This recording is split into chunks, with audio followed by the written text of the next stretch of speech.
9h, Europe 1 matin.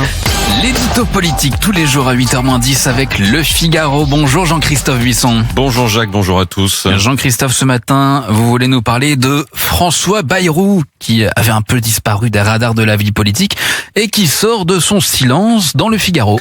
Oui, depuis sa défaite aux élections municipales à Pau, dont il était le maire depuis 2014, François Bayrou s'était fait plus que discret, quasi invisible. Quelques réflexions par-ci par-là, une ou deux déclarations en tant que président du MoDem, mais guère plus.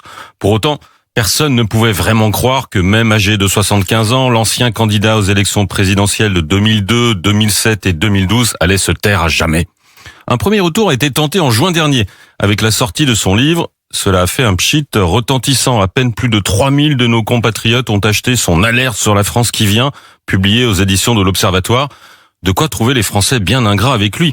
Comment ont-ils pu se désintéresser des avertissements du plus lucide et du plus courageux des hommes politiques contemporains ?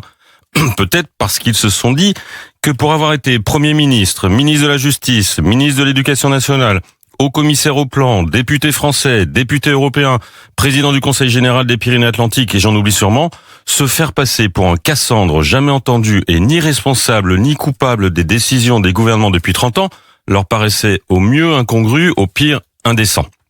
Quoi qu'il en soit, comme on pouvait s'y attendre, la figure centrale du mouvement centriste depuis un bon quart de siècle sort à nouveau du bois béarnais et donne aujourd'hui au Figaro une interview dont il pense sûrement qu'elle est à la fois explosive, éclairante et mémorable. Je sens dans le ton de votre voix comme de l'ironie, Jean-Christophe. François Bayrou dit pourtant beaucoup de choses dans cet entretien. Mais c'est vrai, Jacques, il dit beaucoup de choses, mais la plupart relèvent de la même évidence que dire que l'eau mouille ou que le feu brûle.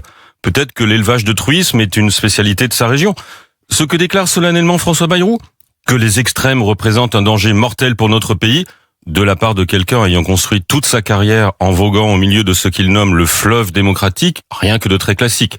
Il explique aussi que les candidats qui ne sont pas LFI ou RN passent leur temps à tenter de grignoter des points dans les sondages, qu'il n'y a plus d'argent dans les caisses de l'État français, qu'une crise financière est devant nous et que l'élection présidentielle se jouera dans les derniers mois de la campagne. Merci Monsieur Bayrou, mais tout cela, on le savait déjà. Il assure aussi que les Français ont besoin de renouvellement et qu'il ne faut pas parier sur un monde à continuer, mais sur un monde à réinventer.